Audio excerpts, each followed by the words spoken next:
Government students को डराना धमकाना बंद कर दे। अगर वो इसी तरह पुलिस के द्वारा स्टूडेंट्स को डराएगी, धमकाएगी, डिटेन की धमकियां देगी, अरेस्ट की धमकियां देगी, तो कॉकरोच जनता पार्टी फिर से बहुत बड़ा प्रोटेस्ट करेगी।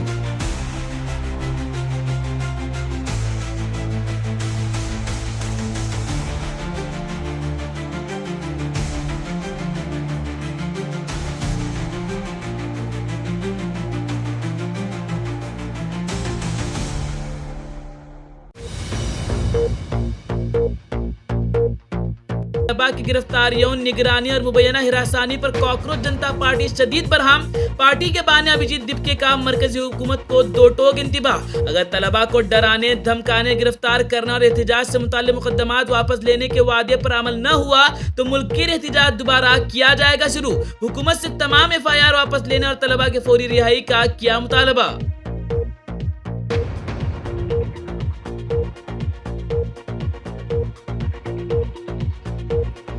हेलो एवरीवन, मैं देख रहा हूँ कई सारे स्टेट्स में पुलिस जो है वो स्टूडेंट्स को हैरेस कर रही है, परेशान कर रही है।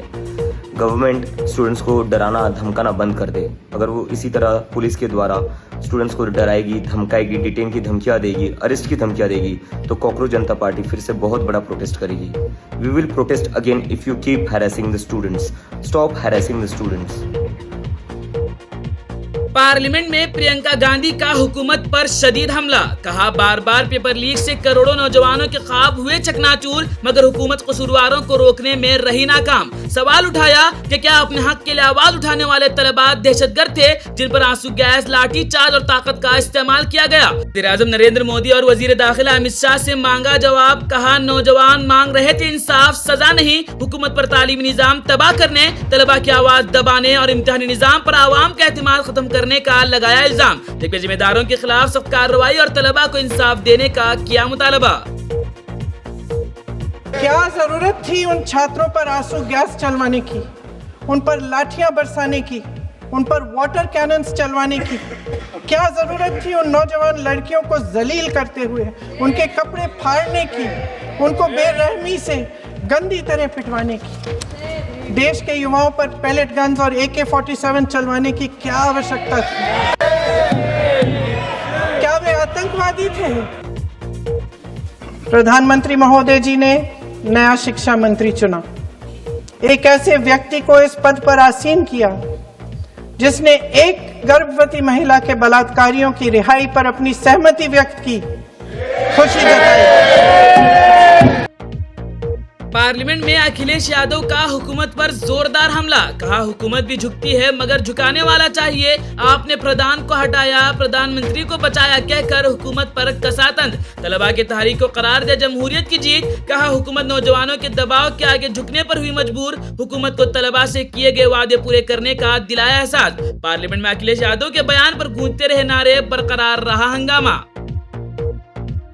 कि सरकार को ये अहंकार था कि सरकार झुकती नहीं है, लेकिन उन्हीं नई पीढ़ी के लोगों ने ये वो नारा दिया कि झुकाने वाला चाहिए, सरकार भी झुकती है। अखिलेश यादव के तंजिया बयान पर नारेबाजी रुकी थी कि अखिलेश यादव ने मजीद आगे बढ़कर कहा, मैंने इमरजेंसी का जमाना तो नहीं देखा मगर दिल्ली की सड़कों पर वो सब देखा जो इमरजेंसी में होता है। लाठी चार्ज, आंसू गैस और क्या कुछ नहीं। फिर हुकूमत पर चंदा चुराने का लगाया इल्जाम और कहा आप चंदे के पैसे भी चुरा गए, ये होता है बहुत बड़ा गुनाह। जिस पर ऐवान में बढ़ गया सियासी हंगामा। मैं इमरजेंसी को तो नहीं देखा हूं, लेकिन इमरजेंसी में क्या क्या हुआ है वो अभी दिल्ली की राजधानी में भी देखने को मिल गया। आंसू के गैस के गोले और लकड़ी में लगा हुआ कुछ कील का और कांटे की चीजें। उस समय करंट नहीं लगाया जाता था, इस बार करंट लगाया गया। तो ये इमरजेंसी के बराबर ही हुआ है हमला, कम नहीं है। इमरजेंसी से कम अन्याय नहीं कर रहे हैं आप लोग। और याद करिए अध्यक्ष महोदय, अगर इमरजेंसी इन्हें याद आ गई है, अगर इमरजेंसी अध्यक्ष महोदय ने याद आ गई है तो इमरजेंसी के बाद भी परिवर्तन हुआ था और हमें भरोसा है कि इसके बाद भी परिवर्तन होगा। आपको भगवान भी माफ नहीं करेंगे क्योंकि आप चढ़ावा चोरी में शामिल हुए हैं। और चढ़ावा ही नहीं, जो गुप्त दान था वो भी चोरी हुआ है, गुप्त दान। और ये पाप की श्रेणी में नहीं आता है, महापाप की श्रेणी में आता है। नीट पेपर लीक एहतिजाज पर सुप्रीम कोर्ट का बड़ा हुक्म। 18 साल से कम उम्र और बेदाग रिकॉर्ड रखने वाले मुजाहिरीन की रिहाई का दिया हुक्म। तमाम डिजिटल शवाहिद महफूज रखने की दी हिदायत। FIR की तहकीकात जारी रखने की दी इजाजत, मगर किसी भी जबरी कार्रवाई पर लगा दी रोक। महाराष्ट्र, बिहार, केरला, मध्य प्रदेश और उत्तर प्रदेश से तलब कर ली रिपोर्ट। कर्नाटक के वजीर आला DK शिवकुमार ने नई दिल्ली में रियासत के अरकान पार्लियामेंट के साथ किया अहम इजलास। मरकज से ज्यादा फंड्स, बुनियादी ढांचे, सड़कों, रेलवे, खुश्कसाली और किसानों के मसाइल पर हुई अहम बातचीत। DK शिवकुमार ने कर्नाटका के मफादात के लिए तमाम जमातों के अरकान पार्लियामेंट से मुत्तहिद होकर काम करने की अपील। रियासत के जायज मुतालबात और मरकज से मुस्बत फैसले की जाहिर की उम्मीद, जबकि इजलास को करार दिया रियासत के लिए अहम और नतीजाखेज पेशरफ्त। उत्तराखंड में तरक्की के झूठे दावों का सच आ गया सामने, जब 16 करोड़ रुपए का नया पुल इफ्तिताह के सिर्फ 17 दिन बाद ही बन गया शर्मिंदगी का सबब। शदीद बारिश में पुल से जुड़ने वाली धंस गई सड़क, हाईवे पर आमद और रफ्त हुई मुतासिर, तामीराती मेयार पर उठने लगे सवाल, जबकि इंतजामिया मरम्मत के वादों में मसरूफ। पहाड़ी रियासतों में दिल दहला देने वाले पेश आए 2 हादिसात। हिमाचल प्रदेश के चंबा में शदीद बारिश के दौरान कार 400 मीटर गहरी खाई में जा गिरी, जिससे 3 माह के बच्चे समेत एक ही खानदान के 5 अफराद हो गए हलाक। उधर जम्मू कश्मीर के कंगन में अमरनाथ यात्रियों से भरी बस बेकाबू होकर एक मकान में जा घुसी। 39 यात्री हुए जख्मी, जबकि बस सिंध नदी में गिरने से बाल बाल बच गई, वरना पेश आ सकता था बड़ा सानहा।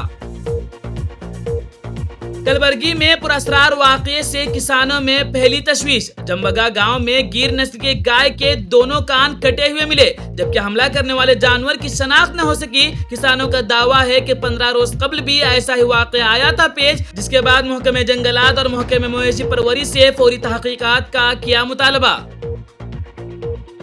ರಾಜ್ಕುಮಾರ್ ಜಮದರ ನಮ್ಮ ಹೊಲದಾಗಿ ದಿನ ಏನಪ್ಪ ಅಂತಂದ್ರೆ ವರ್ಷಾವಧಿ ದನಗಳು ಕಟ್ತಿದ್ದೇವ್ರಿ। ಆ ದನ ಏನಪ್ಪ ಅಂತಂದ್ರೆ ಇವತ್ತು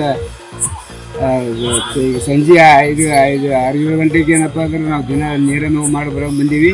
ಬಂದ ಬೆಳಗ್ಗೆ ಏನದ ಅದು ಏನಾಗಿದೋ ಗೊತ್ತಿಲ್ಲ, ಚಿರ್ಚಿ ಕಚ್ಚಿದವನು ಯಾವುದು ಕಾಳ ಕಚ್ಚೋದು ಏನೋ ಯಾವ ಪ್ರಾಣಿ ಕಚ್ಚೋದು ಗೊತ್ತಿಲ್ಲ, 2 ಕಿವಿ ತಿಂದವ್ರು ವ್ಯಾಪಾರ 2 ತಿಂದವ್ರಿ। ಮತ್ತು ಅಲ್ಲಿ ಈಗ ಏನಾಗಿದೆ ನಮ್ಮ ಹೊಲಕ್ಕೆ ಹೋಗ್ಲಿಕ್ಕೂ ನಮ್ಗೆ ಹಂಚಿಕೆ ಹೊಂಟದ, ನಾಳೆ ನಮ್ಗೆ ಹೊಲಕ್ಕೆ ಹೋಗಿ ಹಂಚಿಕೆ ಹೊಂಟದ। ನಾಳೆ ಏನಪ್ಪ ಅಂತಂದ್ರೆ ನರಿ ಹೊಲದಾಗೂ ಹಂಚಿಕೆ ಹೊಂಟದ, ನಮ್ಮನ್ನು ಗೊತ್ತಿದ್ದಿಲ್ಲ। ಅಲ್ಲಿ ಬಾಜು ಹೊಲದಲ್ಲಿ ಇರ್ತಕ್ಕಂಥವ್ರು ಏನಪ್ಪ ಅಂದ್ರೆ ನಮಗೆ ಫೋನ್ ಮಾಡಿ ಹೇಳಿದಾಗ ನಾವು ಈಗ ಹೋಗಿ ಆಕಳು ತೊಗೊಂಡು ಬಂದಿವಿ।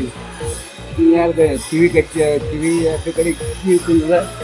ಮತ್ತು ಏನಪ್ಪ ಅಂತಂದ್ರೆ ನಮ್ಗೆ ಬೆಲೆ ಉಂಟಾಗ್ಯದ। ನಾವು ಸಂಬಂಧಪಟ್ಟವರು ನಮಗೆ ದಯಮಾಡಿ ಬಂದಕ್ಕೆ ಪರಿಹಾರ ಮಾಡಬೇಕಂತ ಕೇಳ್ಕೊಳ್ತೇವೆ। बिहार और आसाम में मुकदमात वापस लिए जाने के दरमियान उत्तर प्रदेश पुलिस की बड़ी कार्रवाई।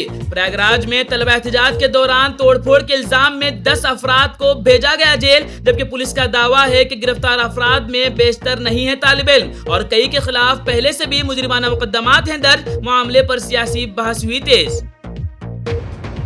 आसाम में सैलाब से तबाही का सिलसिला जारी। कई अजला ज़ेर-आब आने से लाखों अफराद हुए मुतासिर। सड़कों और फसलों को पहुंचा भारी नुकसान, जबकि एक दिल दहला देने वाली वीडियो भी आई सामने, जिसमें बाप अपनी जान की परवाह किए बगैर 3 बच्चों को टोकरी में बिठाकर सैलाबी पानी से महफूज मकाम तक दिखाई दिया पहुंचाता। भटकल के जालीकोड़ी साहिल पर एक छोटी माहीगीरी कश्ती तेज लहरों की जद में आकर उलटने के नतीजे में 56 साला माहीगीर मंजूनाथ मोगस समंदर में लापता। शाम तक तलाशी मुहिम रही जारी। मंगल दोपहर तकरीबन 2 बजे पेश आया था हादसा। इत्तला मिलते ही मकामी माहीगीरों और कोस्टल सिक्योरिटी पुलिस ने शुरू कर दिया था search operation. PSI Veena Chitrapur के मुताबिक शाम तक लापता माहीगीर का कोई सुराग नहीं मिल सका था और तलाश थी जारी। साहिली कर्नाटका में गुज़िश्ता 3 दिनों से मुसलसल बारिश के बायस बहर अरब बना हुआ है तूफानी। बुलंद लहरें और खराब मौसम ने रेस्क्यू ऑपरेशन को बना दिया है इंतहाई दुश्वार। कर्नाटक में मुसलमानों को मुत्तहिद करने की मुहिम ने पकड़ी रफ्तार। कर्नाटक राज्य मुस्लिम कोटा की जानिब से भटकल के करीब जिला उत्तर कन्नड़ा के कुमटा और सिरसी में अहम इजलास। रियासती कन्वीनर यासीन मलपे ने कांग्रेस हुकूमत पर मुसलमानों से किए गए इंतखाबी वादे पूरे न करने का लगाया इल्जाम। कहा, इख्तिदार से कब्ल किए गए 10 वादों में 3 साल के दौरान सिर्फ हिजाब हुक्मनामा वापस लेने का वादा हुआ पूरा, बाकी वादे आज भी हैं अधूरे। हुकूमत और मुस्लिम नुमाइंदों को नजरअंदाज करने का भी आयद किया इल्जाम। रियासत भर में तंजीम को मजीद मजबूत बनाने की हिकमत अमली का किया ऐलान। भटकल तंजीम के सदर आयतुल्लाह शाहबंदरी की क़ियादत में मुनाक़िदा इजलासों में जिले के तमाम ताल्लुकों के मुस्लिम इदारों और तंजीमों के जिम्मेदारान की शिरकत। अकोटा की सरगर्मियों को हर मुमकिन ताउन देने और मुसलमानों से अपने आईनी और जमहूरी हुकूक के उसूल के लिए मुत्तहिद रहने का किया गया आज़्म।